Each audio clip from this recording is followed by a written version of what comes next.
आप देख रहे हैं सूत्रकार समाचार। नमस्कार, मैं प्रेरणा चौरसिया, आप देख रहे हैं सूत्रकार समाचार। सरना धर्म कोड की मांग एक लंबे समय से झारखंड ही नहीं बल्कि पूरे भारत में चलती आ रही है। इसे लेकर के आदिवासी समुदाय के जो लोग हैं वो लगातार सीएम से भी बातचीत कर रहे हैं और उसके अलावा यहाँ के झारखंड राज्य के मुख्यमंत्री हेमंत सोरेन ने इस मुद्दे को लेकर के प्रधानमंत्री नरेंद्र मोदी को भी ट्वीट किया करके ये बात बताई थी। इसी दौरान जब प्रधानमंत्री का उलिहातू दौरा रहा तो कहीं ना कहीं आदिवासियों में एक उम्मीद आई थी कि सरना धर्म कोड की घोषणा हो सकती है या फिर इस मुद्दे को लेकर के कोई बात हो सकती है, लेकिन ये सारी उम्मीदों पे पानी फिर गया जब पीएम मोदी का दौरा सिर्फ एक दौरा रहा, ना कि सरना धर्म कोड को लेकर के कोई घोषणा हुई। इसे लेकर के आदिवासी समुदाय के लोगों ने 30 दिसंबर को भारत बंद बुलाया है।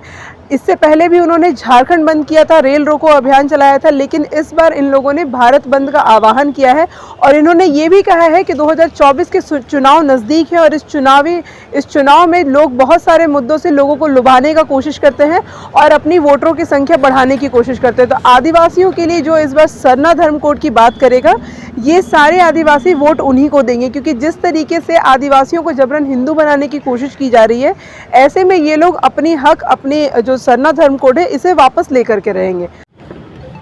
सरना धर्म कोड हम भारत के लगभग 15 करोड़ प्रकृति पूजक आदिवासियों के लिए अस्तित्व, पहचान, हिस्सेदारी का जीवन रेखा है। लेकिन हमारा दुर्भाग्य है कि आज़ाद भारत में हम लोगों को अभी तक धार्मिक आज़ादी नहीं दी गई है। भारत देश आज़ाद हुए 75 वर्ष हो गए। 1951 की जनगणना तक हमारा अलग धार्मिक कॉलम कोड था, जिसको कांग्रेस पार्टी की सरकार ने हटा दिया।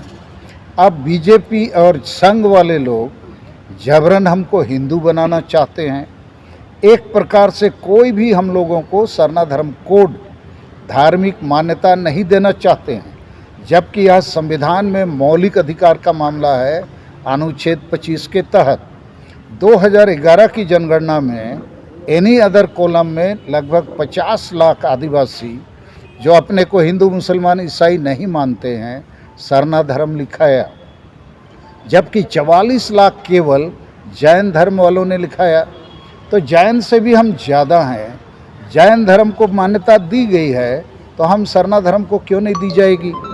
दूसरी बात, जब हमको ये धर्म की मान्यता नहीं दी जा रही है तो हमारे लोगों को जबरन हिंदू, मुसलमान, ईसाई बनाया जा रहा है। हाल में माननीय प्रधानमंत्री का उलिहातू दौरा और महामहिम राष्ट्रपति का बारीपदा दौरा भी हुआ, लेकिन ये भी बेकार साबित हुआ सरना धर्म कोड मामले पर घोषणा को लेकर। तो ऐसी स्थिति में हम लोग भारत बंद करने के लिए मजबूर हैं। 30 दिसंबर 2023 को भारत बंद होगा, रेल रोड चक्का जाम होगा, क्योंकि ये हमारे साथ, आदिवासियों के साथ एक संवैधानिक अपराध जैसा मामला है। ये जो बड़ी पार्टियां हैं, बड़ी सरकारें हैं, ये संविधान का गला घोंट रहे हैं। तो इसलिए हम लोग भारत बंद करना है 30 दिसंबर 2023 को। दूसरी बात कि हम आदिवासियों के लिए पहाड़ पर्वत ही ईश्वर हैं, उसी की हम पूजा करते हैं। हम लोग मूर्ति पूजक नहीं हैं, हम वर्ण व्यवस्था के लोग नहीं हैं। तो हमारे जो पहाड़ पर्वत हैं, एक तो मारंगबुरु जो पारसनाथ पहाड़ है, गिरिडीह, ये हमारा ईश्वर है। इसको झारखंड के मुख्यमंत्री ने 5 जनवरी 2023 को भारत सरकार को लिख के दे दिया, ये जैन वालों का है। तो आपने हमारे ईश्वर को भी बेच दिया, धार्मिक आस्था पर भी लात मार दिया। तो उसके खिलाफ हम लोग 10 दिसंबर को मारंगबुरु बचाओ सेंगेल यात्रा का कार्यक्रम रखे हैं। देश भर के लोग वहां जुटेंगे।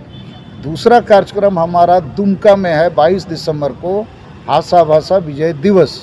और तीसरा हमारा भारत बंद का कार्यक्रम है। अंतिम बात हम ये कहना चाहते हैं, अभी हाल में 2-3 राज्यों में भाजपा को विजय मिली, कांग्रेस को एक आध राज्य में मिला, लेकिन हम आदिवासियों का दुर्भाग्य है कि कोई भी पार्टी चुनाव जीते, आदिवासी की हार निश्चित है।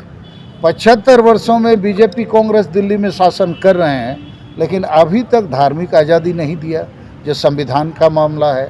झारखंड राज्य बने 23 साल हो गया, यहाँ CNT SPT कानून लागू नहीं हो रहा है। यहाँ कोई आदिवासी भाषा को राजभाषा या उस भाषा में पठन पाठन का काम नहीं हो रहा है। यहाँ अभी कुर्मी मातो जैसी और भी जातियाँ हैं जबरन आदिवासी बनना चाहते हैं और ये राज्य सरकार और तमाम पॉलिटिकल पार्टी उनको समर्थन कर रहे हैं। यहाँ हमारी धर्म की मान्यता का मामला एक प्रकार से ठगबाजी का मामला चल रहा है। उसी प्रकार यहाँ स्थानीय नीति अभी तक नहीं है, न्यायपूर्ण आरक्षण नीति नहीं है, नियोजन नीति नहीं है। तो यहाँ भी हमारा भाषा भाषा जाति धर्म रोजगार इज्जत आबादी और संविधान कानून प्रदत्त अधिकारों पर हमला हो रहा है। तो बीजेपी को भी झारखंड में बहुत मौके मिले शासन करने का, जेएमएम को भी मौका मिला पिता पुत्र को, लेकिन किसी ने आदिवासी को आगे बढ़ाने का काम नहीं किया। फिलहाल हमारी खबर यहीं तक। ऐसी खबरों के लिए आप मेरे साथ बने रहें। मैं प्रेरणा चौरसिया, सूत्रकार समाचार। अगर आपको हमारा वीडियो पसंद आता है तो हमारे चैनल को लाइक शेयर और सब्सक्राइब करना ना भूलें।